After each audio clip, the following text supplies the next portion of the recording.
Dan karena juga sebagian besar manusia matanya buta, tidak bisa melihat cahaya sang kinasih Satria Piningit. Izinkan ku lukis senja, mengukir namamu di sana, mendengar kamu bercerita, menangis tertawa.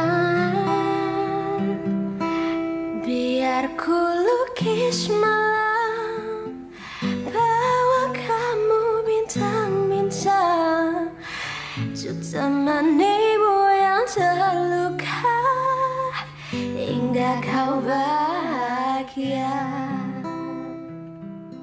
Assalamualaikum warahmatullahi wabarakatuh. Rahayu, rahayu, rahayu, salam kebajikan. Kembali lagi dengan channel saya Budak Angon.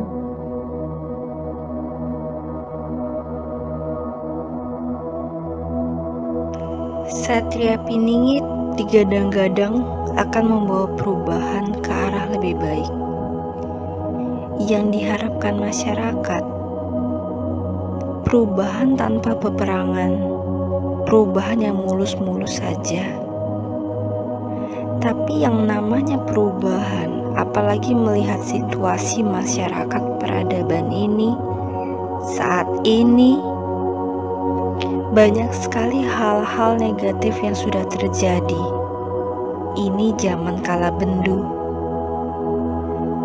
Sepertinya mustahil jika perubahan yang akan dilalui akan aman-aman saja, alias lurus-lurus saja. Pasti banyak pihak yang akan menentang sang Satria Piningit untuk melakukan tugasnya, dan di satu sisi mana ada manusia yang akan tahu kapan Satria Piningit akan melakukan tugasnya. Pasti sebagian besar manusia akan melihat Satria Piningit adalah sama dengan manusia lainnya, dan kemungkinan tidak akan mau untuk berubah karena penampilan Satria Piningit yang tampaknya biasa-biasa saja.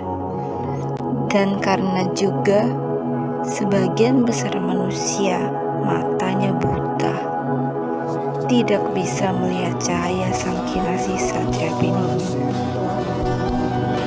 Itulah kenapa kehadiran Satria Piningit seperti pedang bermata dua, seperti malaikat dan iblis yang tidak mau berubah, akan melihat Satria Piningit seperti musuh yang akan menghancurkan kesenangan-kesenangan mereka, kenyamanan-kenyamanan mereka yang sudah enak mendapatkan uang-uang haram, yang sudah enak berbuat maksiat dan hal-hal buruk lainnya.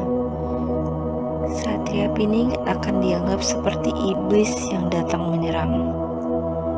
Namun, bagi manusia-manusia yang benar, kedatangan Satria Piningit akan membawa kedamaian, kesejukan batin, seperti hadirnya sosok malaikat yang membawa ketenangan dan rasa aman, juga jaminan masa depan yang cerah. Wahai para manusia, teman-teman yang menonton channel ini, kalian berada di pihak yang mana?